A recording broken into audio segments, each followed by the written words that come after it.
Most people walk into IKEA, see a $10 vase, a basic tray, and something completely ordinary, and see exactly what IKEA intended. I see what it could become. So today we're gonna go shopping at IKEA, and we are hunting for ordinary pieces hidden with potential and transforming them into elevated fall decor that looks anything but IKEA. And by the end, I want you wondering why anyone would pay designer prices for fall decor again. So let's get on the road. A big thank you to Better Wild for partnering with me on this episode.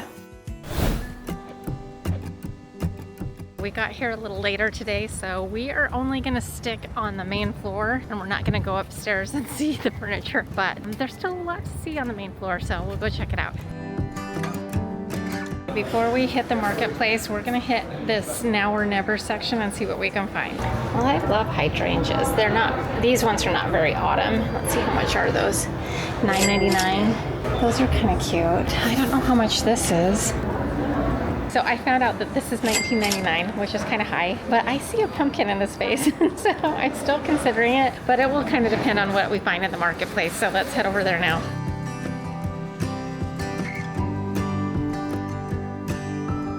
Right here in kitchenwares, they have some really cute Halloween stuff. I know a lot of my audience does not love Halloween, but for those of you who do, let me just show you what I've got here. These are like some little napkins or towels. So we've got a spider and some jack-o'-lanterns. And then also we've got some spooky cats, I guess.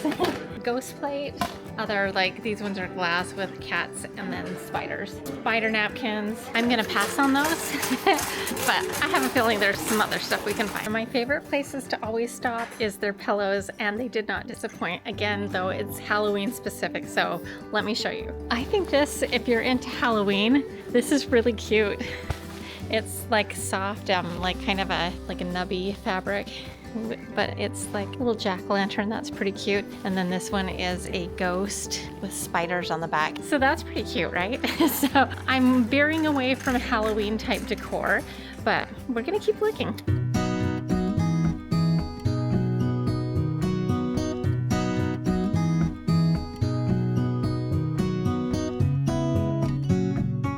Okay, I think they had these last year.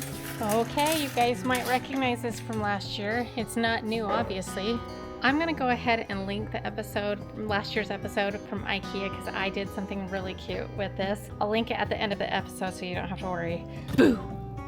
Did I scare you? Okay, this is a cute rug. However, my house is already kind of an orange and it's not this shade of orange, so this would maybe not work on my porch just because they would compete. And so I'm gonna pass on it, but I just wanted to show it to you. And it is $49.99 and it's got a really cool texture.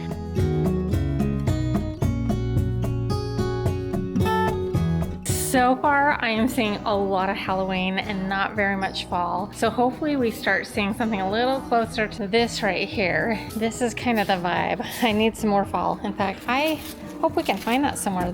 How much is that? $69? It's pretty cute though. What do you think?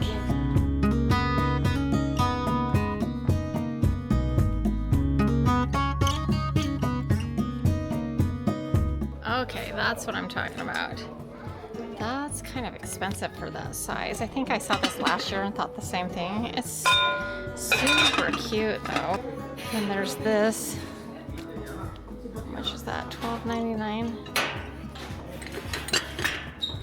How much is this one? I'm gonna complain a little bit. This is $14.99. It's tiny. You can get like a pumpkin that's essentially the same size. Maybe it doesn't have as cute a stem on it, but it has a candle in it for like $9.99, so $5 cheaper, same size. Burn the candle, get the wax out, and then you have an empty jar. And I actually got these last year, if you remember, so. They have these wreaths here. They're quite large. I have some picked out, so I'm not gonna get these, but just as an FYI. I think this is our fall tree that we saw. I think one's coming home with me. Okay, they have all these cute new trees. This is like an olive one. I think that's pretty cute. I'm not getting them because I already have something very similar at home, but I just wanted to show it to you. Okay, now we're gonna head up front where most of the seasonal stuff usually is, so we'll go check that out. And then of course we've got to hit up the as-is section always, of course.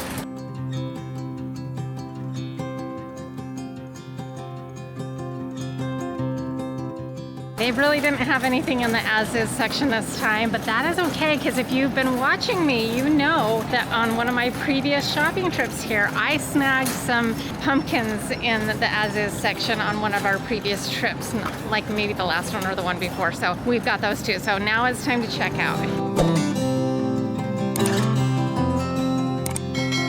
Right, while we were in there, it started to get stormy, so we're gonna have a rainy ride home. That's okay. So we got what we needed and we're heading home now. Okay, I just realized that I did something really terrible. Normally, whenever I go to IKEA, I always bring Dolly home a little toy or stuffy. But on this trip, we stayed on the main floor the entire time and the toys are upstairs. So I completely forgot.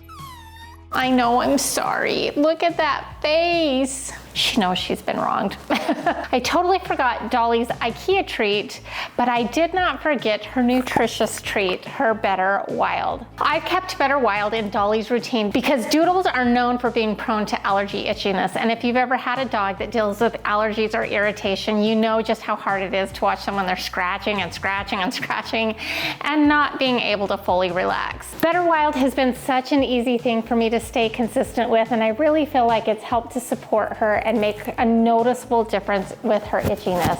I just add it to her routine like this. Do you want it? You ready? Do you want your treat? Where does it go? Okay, you ready? You want it? Oh, how cute is that? I love that it doesn't feel complicated because when something is easy to keep up with, I'm so much more likely to actually stay consistent. All right, I'll let you down. You're still mad at me, I know, I'm sorry. And honestly, this is what I want for her. Comfortable, happy, and back to being herself. It may not be an IKEA stuffed animal, but it is better for you. Even though I think she really enjoyed her snack, she still looks wronged.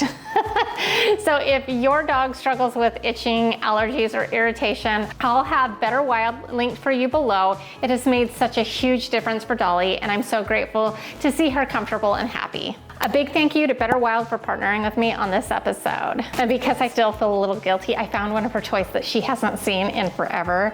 So, you want this? Do you want this? Oh, yeah. All right, go get it. Go play. See, you hide it long enough and apparently it becomes brand new again. So now that I think Dolly has officially forgiven me, let's turn those IKEA finds into something that looks a whole lot more expensive. Okay, now it's time to get into these IKEA projects because I have some really fun and super easy fall transformations for you today. And one thing that I kept thinking about while I was putting this all together is how much of a difference a really small change can make. I think sometimes we look around our homes and think, I need to redo this whole room, or I need all new decor, when sometimes one little change is enough to completely shift how the space feels. And this first project is a perfect example of that. When I saw the space at IKEA when I first walked in, I immediately saw something completely different than what it was. Now, I will have to admit that it was on clearance for around $19, which honestly was way more than I would normally spend on something that I knew I was going to DIY. Okay, when I saw this, I immediately saw a pumpkin. Do you guys see a pumpkin, or is it just me? Anyways, we're gonna make it into a pumpkin. The only part that I'm not sure of is this part, but I do have an idea for that. We'll see how it goes. That's the only awkward part of it, but we're gonna roll with it because it's a pumpkin, people. Okay, so for this one, all I did is I wanted to make that pumpkin a pumpkin. So the first thing I did is tape off like the cylinder portion of the vase with some painter's tape.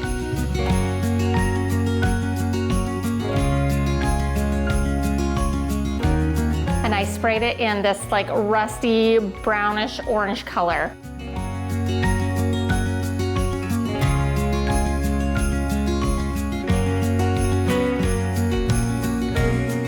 And then I did go back in with a little bit of a light orange and hit it. I don't know if it really added anything or not, but we'll just pretend that it did. And I let that fully dry. Then I took it into my studio, and then I took some chalk, and in each one of the grooves, I colored a little chalk, and then with my finger, tried to blend it out. And that added a little bit more dimension. You see that like white effect in a lot of the pumpkins that you can buy at the store, and I think it really does help.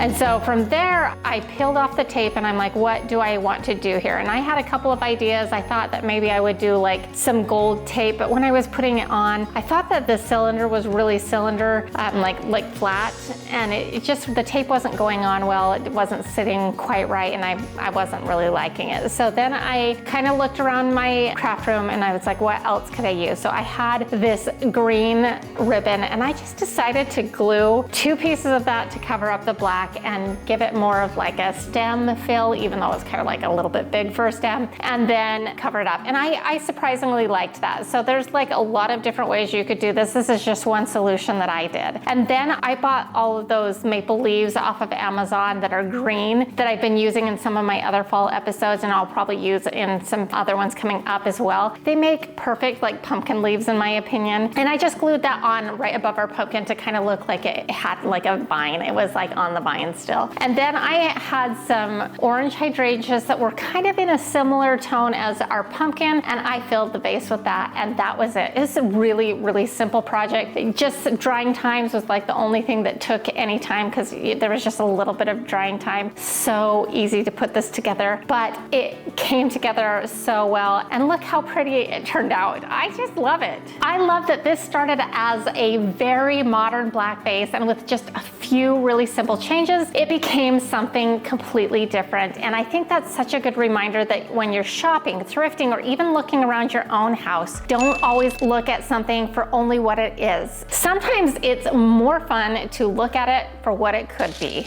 And speaking of small changes, this next one might be the easiest projects in the entire episode, because we are definitely not reinventing the wheel here. We're taking something that's already really pretty and just giving it one little seasonal detail. So I found this gorgeous rust-colored boucle pillow cover at IKEA, and I loved the texture of it, and the color was great too. And honestly, I could have used it exactly as it was, but where's the fun in that? Let's find out. So I took a fabric ball placemat that I found at Hobby Lobby, and then I decided to cut out what portion of it I wanted to use as an applique on our pillow. So, and of course I bought this on like their fall sales. They're always on sale. And I used my new IKEA scissors. Now, if you haven't heard of these scissors, they are so amazing, and the reviews on them have been so good. Everybody's loving them. They are Japanese steel. They're certified Japanese steel, and there is a difference. And they go through a different process that really makes it a lot tougher. It means they stay sharper longer, and plus they're really, really beautiful. So you've got the black blades with the shimmery blue handles. That is so fun. But additionally, it has a built-in ruler in the blade, so it's so handy. It comes in so handy. You are gonna love these scissors. In fact, I would get 2 if I were you. I would do one that I dedicate to like paper crafts and like other projects, and then one I would dedicate to fabric, even though you could probably use it for both, but that's just how I was raised. And so I'm like, you dedicate one to like your paper crafts and you dedicate one to your fabrics, and that will make them last even longer. So I love them. They're so awesome. The reviews, like I said, have been amazing, so check those out. That's what I used to cut out my little applique, and I kind of reworked where some things were located so it would fit on our square pillow.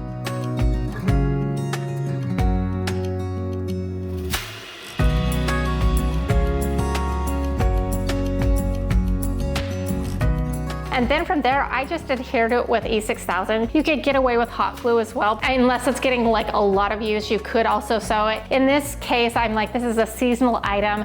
It might be the only season I use it, but even if I didn't, like the glue, especially E6000 is pretty tough, will last a long time. And that's it. Seriously, such a simple little change, but now it feels completely intentional for fall. And I think that's something worth remembering with seasonal decorating. You don't necessarily need to replace everything you already have. Sometimes one small detail is enough to make something you already love feel fresh again. Okay, so this next one barely even qualifies as a hack, but I decided to include it because I think it's actually a really good decorating lesson here. So I saw this little fall maple tree at IKEA and I just thought it was so pretty. It's one of those pieces that I can see myself pulling out every single fall because it isn't overly trendy or overly themed. It just gives you a beautiful fall color, especially here in Florida where there's not a lot of that to go around. And the one thing I didn't love was the container. It was honestly a little boring. Now, I couldn't find a planter at IKEA that I felt was quite right for this, so I ended up using one that I ordered from Walmart, and it was still black, but I liked the shape better. It was a little bit more substantial and the profile was way more interesting to me. And then instead of setting the tree down low somewhere, I am putting it on top of this dresser right behind me here in my formal living room, which by the way, will be getting a fall makeover in the next episode. And just look at how much presence it has up there. That little bit of extra height makes it feel so much more substantial and really allows it to be a focal point in the room. And again, we really didn't do much. We changed the container, we gave it the spotlight with the placement of it, and that's exactly my point. Sometimes we think transformation has to mean doing more, when really it can just mean making one better choice. You could absolutely add some little twinkle lights to this if you wanted to. I'm leaving mine a little bit more simple because I have lighted trees that I'm going to be sharing with you next week, so we're saving a little sparkle for that. And if you're enjoying these IKEA hacks so far, give this video a little makeover of its own by hitting that like button. It really does help YouTube know to share it with more people who love this kind of thing. And if you're into elevated DIYs, seasonal decorating, and making your home look high-end for less, make sure you hit that subscribe button so you don't miss out what we're working on next. And the next episode's gonna be so fun, I promise you. Okay, so now we're gonna have a little fun with pumpkins. And if you've been with me for a little while, you may actually recognize a couple of these because a few IKEA hack episodes ago, I think I was in June or July, I'm not quite sure, I found these pumpkin cloches in the as-is section for $4.99 and I snatched them. And when I bought them, I knew I wanted to do something with them for fall, obviously, it's a pumpkin.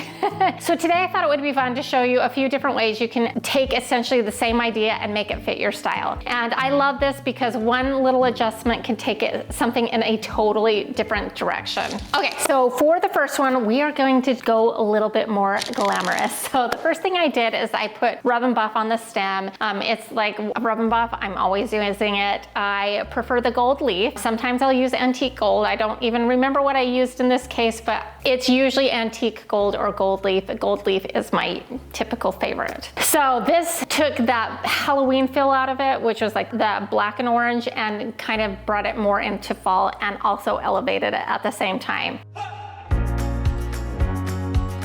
And then I had some leftover gold leaf, like actual gold loose leaf, and I just used some Mod Podge and put that on the stem as well to give it a little texture and try out that method as well.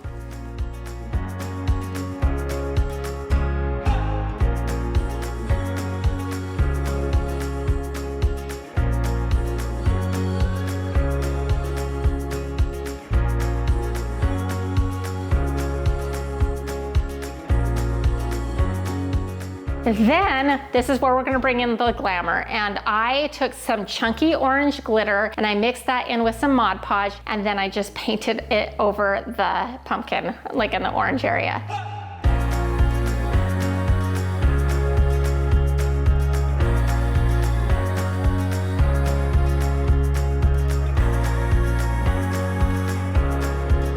And let that fully dry. And I put it on there kind of thick, so it did take like a couple hours to fully dry. Then put a battery operated candle in it, or you could even use the little fairy lights or twinkle lights inside, and that was it for that. How fun is that? right? It still feels warm and fall-like, but now it has a little bit more sparkle and it catches the light. And once you put a battery-operated candle or some twinkle lights underneath it, it just glows. This is such a good example of how one small detail, here, the texture and shimmer, can completely change the personality of a piece. Now, if the glitter is just a little more than you want, let me show you just how little you actually have to do to make these feel a little bit more elevated, but in a less is more type of way. Okay, so in this one, we're keeping the orange. Oh, what's that?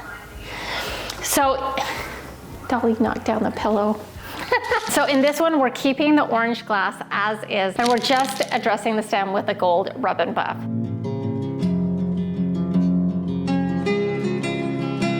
That's it. Just changing that stem from black to gold makes this feel so much more elegant to me, and I actually really love this version because it's proof that you don't always have to keep adding and adding. Sometimes knowing when to stop is what makes something feel high-end.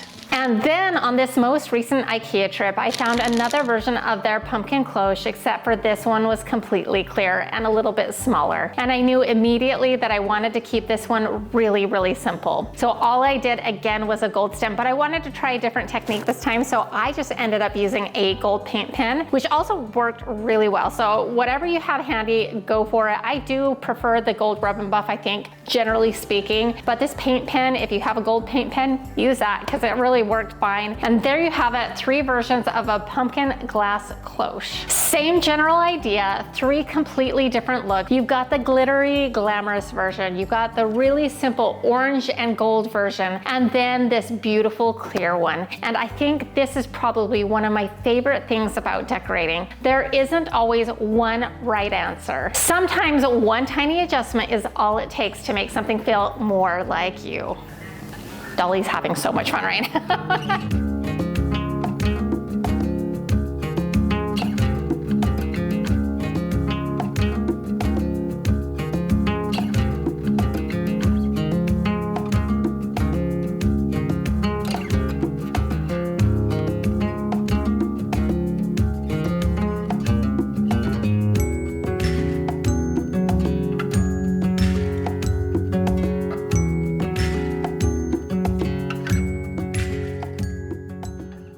You know, as I look around at all these projects together, none of them were huge transformations. We didn't redo an entire room. We didn't spend a fortune. Most of these were actually really simple changes, but together they completely changed the feeling in each space that they're in. And I think sometimes that's the reminder we need, not just with decorating, but honestly with life. We can get so focused on everything we want to change, but that we forget how powerful one small step can be. One corner, one project, one little thing that makes you smile when you walk in a room. You don't have to change everything to change how something feels. Sometimes one small change is enough to get the momentum going. And before we wrap things up, I want to say another big thank you to Better Wild for partnering with me on today's episode. If Better Wild sounds like it might be a good fit for your sweet little fur baby, I'll have all of the information and the link for you down in the description box. And Dolly, I think, has fully forgiven me and played with the toy to her heart's content, and now she's done. So if you enjoyed this episode, here's another one that I think you'll like as well. And in the meantime, I just want to remind you that you are powerful. We'll see you next time. Bye. You having fun? Or are you done?